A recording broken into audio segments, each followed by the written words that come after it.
अस्सलाम वालेकुम। पाकिस्तान में रियल इस्टेट का बिज़नेस कैसा है? पाकिस्तान में क्या आपको रियल इस्टेट का बिज़नेस करना चाहिए?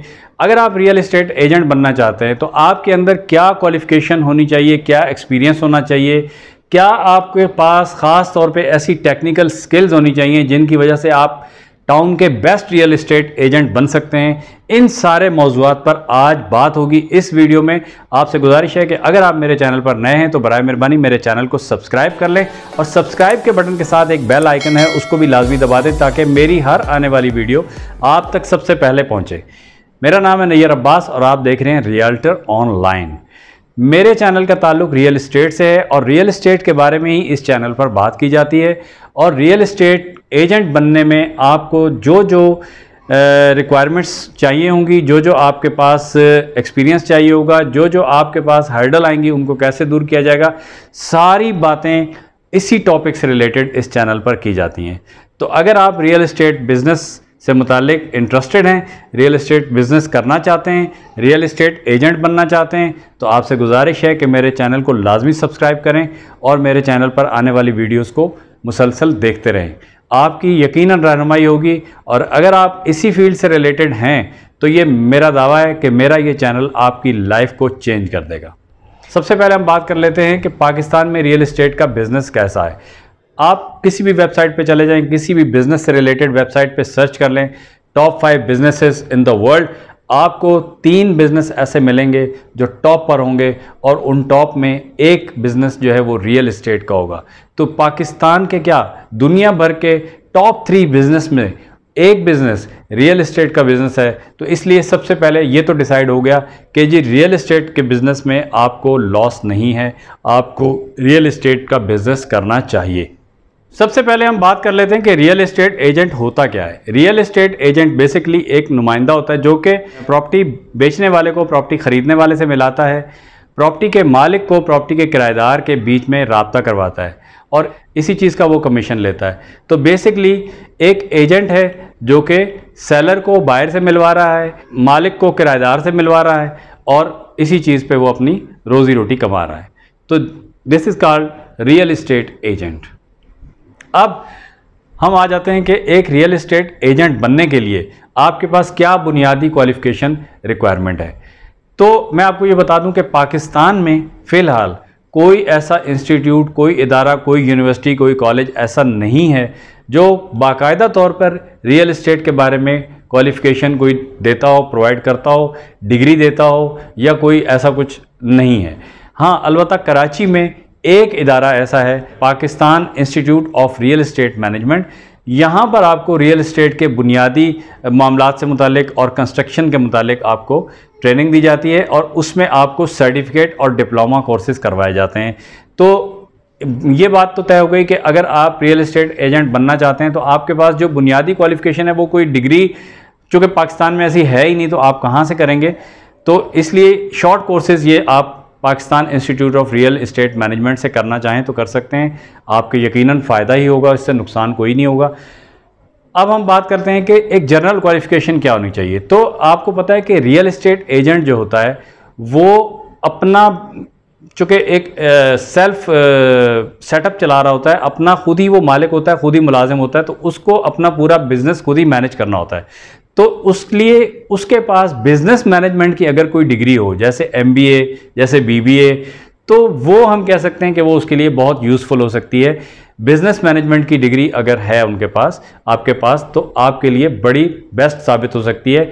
वैसे रियल इस्टेट के बिज़नेस में आने के लिए आपके पास कोई बुनियादी क्वालिफ़िकेशन की ज़रूरत मेरे ख़्याल से नहीं है। हाँ, आपके पास एजुकेशन तो देखें जितनी भी हो किसी के पास उतनी कम होती है। आपके पास जितनी अच्छी एजुकेशन होगी उतना आपका कम्युनिकेशन स्किल अच्छा होगा, उतनी आपकी डॉक्यूमेंटेशन की स्टडीज़ के बारे में आपके पास अच्छी मालूमात होंगी, क्योंकि प्रॉपर्टी जो है वो टोटल डॉक्यूमेंटेशन पे डिपेंड करती है। डॉक्यूमेंटेशन जो है वो प्रॉपर्टी में बहुत अहम चीज़ होती है। तो डॉक्यूमेंटेशन को समझने के लिए लाजमी सी बात है कि आपके पास इतनी क्वालिफ़िकेशन होनी चाहिए कि आप अंग्रेज़ी में लिखे हुए डॉक्यूमेंट्स को पढ़ सकें और उनका मतलब समझ सकें। तो ये तो हो गई एजुकेशन से मुतालिक बात। अब हम बात कर लेते हैं कि पहला कदम इस फील्ड में, पहला कदम आप कैसे रखें। तो पहला कदम मेरे दोस्त ऐसा है कि अगर आप बिल्कुल न्यू हैं और रियल एस्टेट के बिज़नेस में आना चाहते हैं तो मैं आपको सजेस्ट करूंगा कि आप सबसे पहले अपने इलाके की, अपने शहर की किसी भी बड़ी स्टेट एजेंसी पर या तो मुलाजमत इख्तियार कर लें, या उनके साथ पार्टनरशिप कर लें, या उनके साथ कमीशन पर काम कर लें। जो भी जिस तरीके से भी आप काम करना चाहते हैं आप उनके साथ पहले से तय कर लें ताकि बाद में कोई लफड़ा ना हो। आप पहले से डिसाइड कर लें कि आप उनके पास एज ए सैलरी वाले एम्प्लॉय काम करेंगे या आपके पास कमीशन एजेंट काम करेंगे। कमीशन एजेंट से मुराद ये होती है कि आप वहाँ पे बैठेंगे, उनका नाम इस्तेमाल करेंगे, उनका विजिटिंग कार्ड इस्तेमाल करेंगे, उनकी सर्विसेज ऑफिस की इस्तेमाल करेंगे, उनका नाम इस्तेमाल करेंगे और उसके बिहाफ पे आप जो भी डील करेंगे उस डील का कुछ परसेंट कमीशन 10%, 15%, 20%, 30% जितना भी आप उस मालिक के, उस स्टेट एजेंसी के मालिक से जितना भी आपका एग्रीमेंट हो जाए, आप एग्री कर लें कि इतना कमीशन मैं डील क्लोज होने के बाद आपको दूंगा, तो ये होता है कमीशन एजेंट। इसी तरह से पार्टनरशिप भी मुख्तलिफ तरीके की हो सकती है। मिसाल के तौर पे वो आप उनको ये कह सकते हैं कि जी एजेंसी आप खोलें, काम मैं करूँगा, या काम आप, बल्कि यहाँ पे इस लेवल पे ये वाले काम नहीं चलेगा क्योंकि आपके पास तो कोई एक्सपीरियंस नहीं है, तो किसी भी तरीके से पार्टनरशिप भी आप कर सकते हैं। मकसद सिर्फ ये है कि किसी बड़ी स्टेट एजेंसी को आप ज्वाइन करें, और उसको ज्वाइन करने से होगा क्या कि आपको एक्सपीरियंस होगा, आपको ये पता चलेगा कि ये जो एजेंसी है इसके आसपास कौन सी सोसाइटियाँ, किन सोसाइटीज़ में, कौन सी हाउसिंग सोसाइटीज़ में ये एजेंसी डील करती है, इन सोसाइटीज़ में किस तरह के प्लॉट्स, किस तरह की प्रॉपर्टी, किस तरह के हाउस, किस तरह के फ्लैट्स अवेलेबल हैं, किस तरह के उनके अंदर उनकी डॉक्यूमेंटेशन की रिक्वायरमेंट क्या क्या है, उस प्रॉपर्टी की ट्रांसफ़र कहाँ से होती है, उस प्रॉपर्टी के लीज़ कहाँ से होती है, उस प्रॉपर्टी के जो है वो सेल डीड कहाँ से बनती है। ये तमाम चीज़ें ऐसी हैं, ये तमाम मैं जो टर्मिनोलॉजी यूज़ कर रहा हूँ इन सब के बारे में आगे चल के हम बात करेंगे कि ये होती क्या है। तो ये सारे डॉक्यूमेंटेशन का आपको इल्म पड़ेगा, वहाँ से डॉक्यूमेंटेशन का पता पड़ेगा। उसके साथ साथ आपको ये भी पता पड़ेगा कि कस्टमर से कैसे बात करनी है, बायर से कैसे बात करनी है, सेलर से कैसे बात करनी है, दो पार्टियों को आपस में मिलाना कैसे है, कांटेक्ट कैसे करना है, किसी भी प्रॉपर्टी को अपने पास अपनी लिस्ट में कैसे शामिल करना है, उस प्रॉपर्टी की तशहीर कैसे करनी है, उस प्रॉपर्टी पर कस्टमर को लेकर कैसे आना है। ये सारी बातें आप किसी भी स्टेट एजेंसी पर जब आप बैठेंगे तो वहाँ पर आप ये सीखेंगे। वहाँ से ये सीखने के बाद आपको मैं ये रिकमेंड करता हूँ कि कम से कम 2 साल, अगर नहीं तो 1 साल लाजमी आप किसी भी बड़े स्टेट एजेंट के साथ ये इस तरीके से काम करें, तो आपको तमाम डॉक्यूमेंटेशन का, कम्युनिकेशन का, हर चीज़ का आपको पता चल जाएगा। तो आप इस काबिल हो जाएंगे कि आप अपनी अलग से एक स्टेट एजेंसी खोल सकते हैं। अब अगला स्टेप क्या है? अगला स्टेप ये है कि जब आपको ये भरोसा हो जाए, अपने ऊपर आपको ये भरोसा हो जाए कि जी now I can do this, तो अब आप क्या करें कि अब आप अपने अलग से कारोबार की सेटअप डालने की कोशिश करें। आप सबसे पहले ये सिलेक्ट करें कि आपने किस एरिया में काम करना है। आप उसके बाद ये देखें कि आपने किस नाम से स्टेट एजेंसी खोलनी है, क्योंकि ब्रांड एक बहुत इंपॉर्टेंट चीज़ होती है। आपको नाम ऐसा सिलेक्ट करना है जो बहुत ज़्यादा आई कैचिंग हो, बहुत ज़्यादा गुड साउंड हो, और लोगों को फ़ौरन याद हो जाए, लोग दिलचस्पी लें लोग उसके अंदर, ऐसा नाम रखें आप। और उसके बाद आप नाम सेलेक्ट करें, और बेहतर है कि उस नाम को आप रजिस्टर्ड करा लें। आजकल कोई भी कंपनी 5,000 में रजिस्टर्ड हो जाती है, ज़्यादा खर्चा नहीं आता। आप बेहतर है कि उस नाम को, उस लोगों को अपने नाम के साथ रजिस्टर्ड करा लें। रजिस्टर्ड कराने के बाद आप किसी भी अपनी मनपसंद जगह पे, जहाँ पे आपको लगे कि यहाँ पे रियल एस्टेट का बिजनेस अच्छे तरीके से चल सकता है, वहाँ पे आप ऑफिस खरीदें या किराए पर ले लें। जैसे भी आपके बजट आपको अलाउ करे, आप उस तरीके से कर लें। ऑफिस खोल लें, ऑफिस के अंदर जो भी सेटअप रिक्वायरमेंट है, कंप्यूटर है और स्टाफ की अगर रिक्वायरमेंट अगर है आपको तो आप रख लें, अदरवाइज़ फर्नीचर है।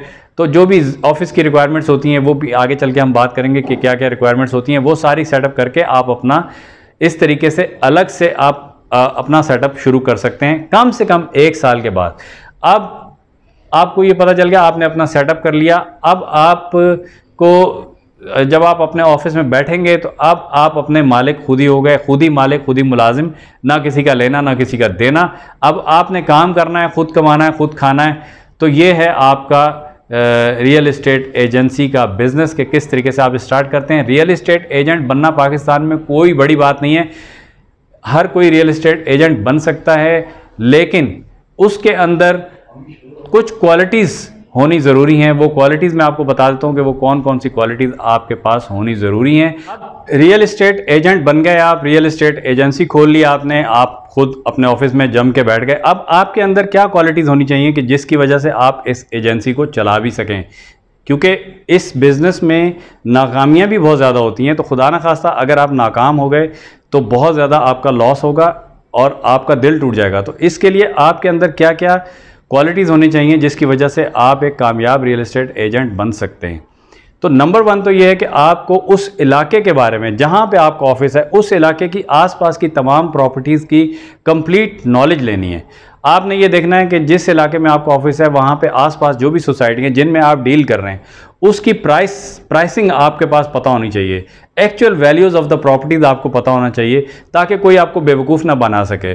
आप बायर देखें, बायर जो होता है उसकी ये कोशिश होती है कि उसको सस्ती चीज़ मिल जाए। जो सेलर होता है उसकी कोशिश होती है कि वो अपनी चीज़ को महंगा करके बेचे। अब आपका ये काम होता है कि आप उस चीज़ को डील, अब अगर बायर और सेलर पे छोड़ दें तो डील कभी भी नहीं बनेगी, क्योंकि बायर हमेशा सस्ते के तलाश में होगा और सेलर जो होगा वो हमेशा महंगे के तलाश में होगा। तो दोनों लोग आपस में ख्वार ही होते रहेंगे। आपका इस वक्त रियल एस्टेट एजेंट का यहाँ पे रोल शुरू होता है।